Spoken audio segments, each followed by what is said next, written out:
Hey guys, let's get more news about Steelers, but first, don't forget to subscribe and leave your like. Former Buccaneers playoff hero WR joins Steelers, report. One of retired quarterback Tom Brady's favorite Tampa Bay Buccaneers targets will play for one of most heated rivals. Former Buccaneers wide receiver Scotty Miller will sign a one-year deal with the Pittsburgh Steelers, per source according to ESPN's Adam Schefter on May 8. Miller caught numerous key passes from Brady during their time together in Tampa from 2020 to 2022. Last season, Miller played for the Atlanta Falcons and caught 11 passes for 161 yards and 2 touchdowns in 17 games, a far cry from his Buccaneers days. Miller posted 74 receptions for 924 yards and 4 touchdowns in 50 regular season games with the Buccaneers between 2019 and 2022. That included a 48-yard touchdown reception from Brady during the 2020 season, but the biggest moment came in the playoffs. Miller caught a 39-yard pass from Brady in the NFC Championship game to help beat the Green Bay Packers 31-26 in January 2021. Overall, Miller had 9 catches for 126 yards and that touchdown in 7 playoff games with the Buccaneers. "We just go in there and follow his lead," Miller told reporters about Brady in October 2020. "We know he's going to get the job done, so we just gotta do what we do and help him out a little bit." Miller's play didn't stay on par with 2020 and 2021 during his final season with the team in 2022 as Brady and the Buccaneers stumbled to 8-9. Amid Brady's retirement, Miller left to sign a one-year, $1.23 million deal with the Falcons. Miller will get to play with another Super Bowl-winning quarterback in Pittsburgh this fall. The Steelers traded for Russell Wilson in the offseason after his 2-year stint with the Denver Broncos. With 6 seconds left in the first half of the 2022 NFC Championship, Brady threw a dart to Miller for a game-changing touchdown and a 21-10 halftime lead. The Buccaneers held on from there in the second half to reach the Super Bowl. Bruce Arians wanted to go for it. "I liked the call and I'm going to do whatever he asks me to do," Brady told reporters in January 2021. "Byron Leftwich dialed up a great play and we got behind the defense. We had a couple other opportunities, too. Just a great job by Scotty running a great route and getting open. I just tried to lay it out there for him to go grab it." While Miller could rebuild his career and make more big catches in Pittsburgh, he knows how special his biggest play with the Buccaneers was. "That was an awesome play," Miller told reporters in January 2021. "The coaches made a great decision going for it there. There was like 15 seconds left. That last play that I scored on, we were going to try to heave it like a Hail Mary type thing.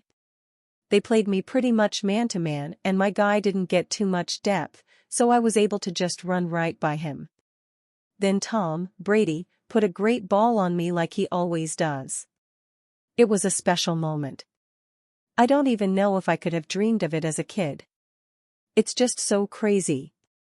I'm just fortunate to be able to make that play." Steelers' Najee Harris's agent hits back at radio host over wild free agency claim. The Pittsburgh Steelers recently declined their 5th-year option on running back Najee Harris, which has created speculation that the Steelers could potentially trade him. At the very least, it signifies that Pittsburgh is preparing to move on from him at the end of next season. Or is that what Harris actually wants? Earlier on Thursday, Paul Zeese of 93.7 The Fan revealed he was told that Harris specifically asked the team to turn down his option because he himself wanted to go elsewhere. Now, Harris's agent, Doug Hendrickson, is stating that Zeese is full of baloney. Apparently, Zeese got some wrong information. Or perhaps Hendrickson is just trying to cover for his client.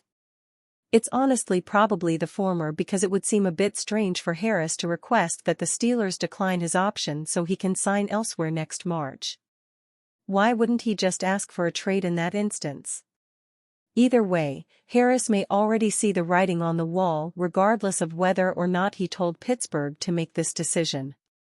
The emergence of Jaylen Warren in the Steelers' backfield has made it very hard to justify giving Harris the bulk of the carries in 2024. Warren played in every game this past season, rushing for 784 yards and 4 touchdowns, while averaging a robust 5.4 yards per carry. He also hauled in 61 receptions for 370 yards. That came after a rookie campaign in which he registered 379 yards and 1 score on the ground while logging 28 catches for 214 yards. So what does that mean for Harris? Well, it's not that Harris isn't productive. Since entering the league as a first-round draft pick in 2021, he has never missed a game. He has also rushed for over 1,000 yards each season. He has been very reliable for Pittsburgh. The problem is that he has not been very efficient. While there is certainly value in having a running back who can wear down opposing defenses like Harris, it also helps to rip off big chunks of yardage, and Harris doesn't really do that. He posted a pedestrian 4.1 yards per attempt in 2023, and throughout his career, he has tallied just 3.9 yards per tote. Harris's pass-catching numbers have also decreased significantly. After catching 74 balls in his rookie campaign, he collected 41 grabs in 2022 and dipped all the way down to 29 last season. Clearly, Warren has become the more popular target in the Steelers' passing game. The 26-year-old amassed 255 carries this past year. Meanwhile, Warren only had 149. Based on their production, it stands to reason that Pittsburgh may end up splitting touches between the two halfbacks in 2024. Or, at the very least, Warren may approach Harris's numbers in terms of carries. The Steelers will almost definitely head into next season with both Harris and Warren in their backfield.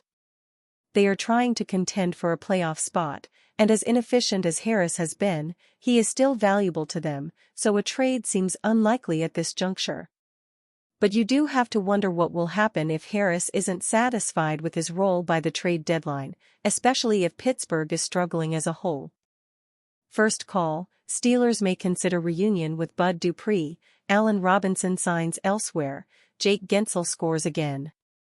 Friday's first call discusses a potential reunion for the Pittsburgh Steelers with a former first-round pick. An ex-Steeler is heading to New York. Jake Gensel keeps doing what he always does in the playoffs. And a pair of former Pirate pitchers is taking to the mound with some wind in their sails. The Steelers may have an interest in reuniting with former outside linebacker Bud Dupree. That's according to ESPN.com's Adam Schefter. The Steelers definitely could use another backup OLB besides Nick Herbig. Marcus Golden, who handled that role well last year, is also a free agent. Dupree is now 31 years old. As Schefter mentioned, he played 2023 season with the Atlanta Falcons on a 1-year contract for about $3 million.